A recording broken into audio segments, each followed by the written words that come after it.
thinking a great way for people, because people are asking me, like, you know, you talk about your hobbies, you talk about your attitude. People know a lot about you from your blog and from your videos. I think a great way to judge someone, I think it's really, it could go stereotypical this way. It could be, you know, according to me, it's great ways to judge people. The first thing I look at when I come to someone's house is their books. I like to see books. I love books. I'm a book addict. I buy them. I just discovered the library. I know it should have been an old discovery, but I started going to the library recently. So I guess my buddy here, Ariel, who's filming, suggested that I go through some of my books. So I just like the diversity of what I'm reading. So one of my books, I literally just bought this. I got a lot of, it's weird, because I got these liberal books, I got the right-wing books, I got the random, nothing to do with politics, and politically wise, I have, got the old doorstop. I call it a pretty good deal for $2 at the thrift shop. Bill Clinton's biography. I have not actually read it yet, but I'm looking forward to it. Ever since I discovered the library, I've been going through my library books and then coming back to it. And then on the flip side of the thing, I bought it for my dad, but I'm going to read it anyway. Michael Savage Nation. You know, Michael Savage is but Michael Savage is cool because he's the first right-wing talk show to hate Bush, which is totally random because, you know, you listen to Rush Limbaugh, it sounds like, you know, Ari Fleischer or something, whoever was the Bush spokesman is speaking, you know, retired, and then they got a radio show. That's what it kind of sounds like. And when he disagrees, everyone just, you know, since people listen to Rush Limbaugh don't really think for themselves, you know, they kind of listen to whatever he says, and you can tell it's kind of like college students who just took a course in something. You can tell when you argue with them, they know the dates and they know the times and they know the people, and I'm like, dude, you just took the class, man. Argue with me in a year, okay? I got some interesting. I got Fast Food Nation, another famous one. I also got this pretty cheap. It's kind of interesting. Let me, you know, this is kind of random.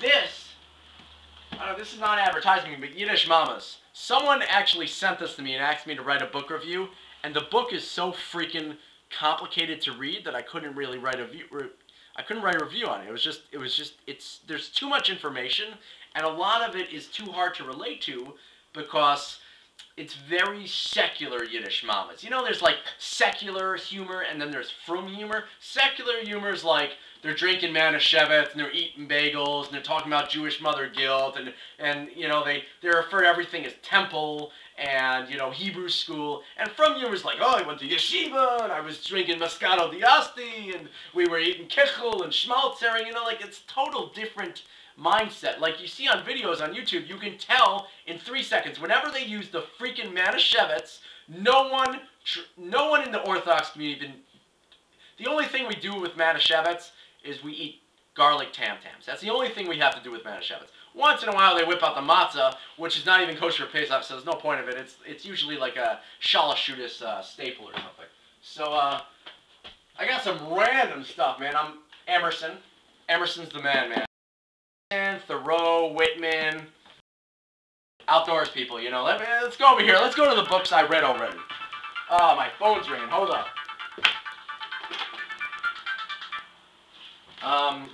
So there's some of the books I've read recently.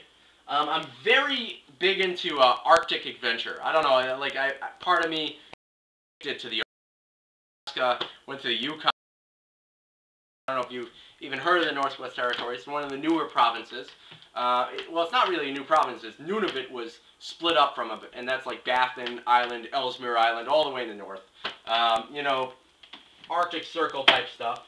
I'm big into, I like reading about businessmen. I don't know, I like the whole self-made American dream, Watson, Eastman, you know, the guy from Revson from Revlon, Watson was IBM, you know, these guys who, maybe they didn't invent something, but they took an idea and they just went with it, like risk, the utmost, you know, the American dream, but, you know, to the extreme, because, you know, nowadays there's so much emphasis placed on college and education, and really, the people, I find the people who are the smartest are the people that have ideas, and they go with something. They're, you know, very creative. I like creative minds.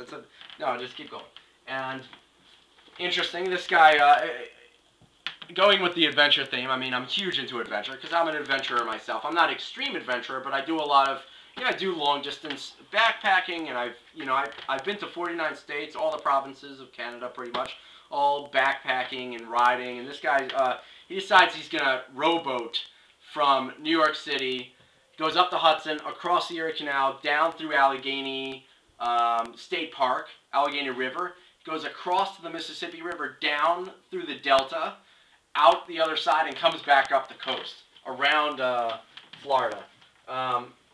Another adventure, hoboing, huge into hoboing. I've never done it. I actually met a girl recently. This book's about a guy who he decides to, they're usually rich kids who went to places like Dartmouth or Colby or Colgate or, Skidmore or something like that, who decide to throw it all away and go hitchhiking around or something. Into the Wild just came out, that movie, one of my favorite books actually. Rich, idealistic, liberal kids who decide that, life is not about material and they're going to throw everything away and take a bedroll and hop on freight trains sort of thing. I actually met a girl, a Frum girl from Borough Park originally, went to Tomer Devora, who hitchhiked to Alaska, and she has hopped freight trains before, which was really interesting. Going with the theme of engineering, anything engineering I like. This is a book about Great Atlantic steamships. I don't know, I like abandoned stuff, so I guess that kind of made sense. Another awesome book about the Chrysler Building. Art Deco architecture, my favorite. Walk Across America. Actually, in this book, he talks about the farm. It's some hippie commune in the 70s, and I recently met a family in Baltimore, a Frum family that heats their house with wood. I found that really cool, and they grow all their organic food in the backyard. Really interesting. And I was talking about this farm because they said they lived in Tennessee, and they were like, "Dude, our first kid was born on the farm." So that was really, really interesting. I would say this is, if you really want to know the hash, this is the book to read. Between a Rock and a Hard Place. The guy, a few years ago, his famous story was it was stuck in a canyon in Utah, and he cut his own arm off with a pocket knife. Well, if you read that book, come back to me, because that book is just so, I can relate to it a lot. Let's see what else. Famous books I'm into. I'm a huge Ayn Rand fan. I'm not an objectivist. I do believe in love. I do believe in God, but Ayn Rand rocks. And hopefully they'll come out with a good movie of that or something. What else is good? Kerouac, come on. Who can live without Kerouac? One of the funnier Jewish books you'll ever read, Portnoy's Complaint, a book solely about masturbation, pretty much. Jews and masturbation, actually. It's perfect. This book reminded me of yeshiva, because my whole high school experience was punctuated by, "It's racist! If you waste your seed, you're going to hell! Today we're going to clap vetoing," and it's all about masturbation. My whole yeshiva experience was, you're going to hell because you masturbated. It doesn't matter what good you did, because you're wasting seed, and you're all wasting seed. Is that 10 minutes? It's 8 minutes. Okay. No, I'm going all the way to almost 10 minutes. 10. Yeah, yeshiva's just, that's what yeshiva was. Yeshiva was this whole just barrage on our male organs. It was like, you cannot try and shield your eyes when there's going to be a billboard. Try and not look at that ad that we forgot to tear out of your Time magazine. They used to actually, whenever we got a magazine, the secretary would go through and cut out anything that was deemed scandalous. Anything that it was possible to get horny off of. It really wasn't possible, but 14-year-old kids could do a lot with a underwear ad in the Sunday Times that was half chopped off, but you could still see the legs. We could fill in the blanks. It was like one of those fill in the blanks books or something. Make your own adventure.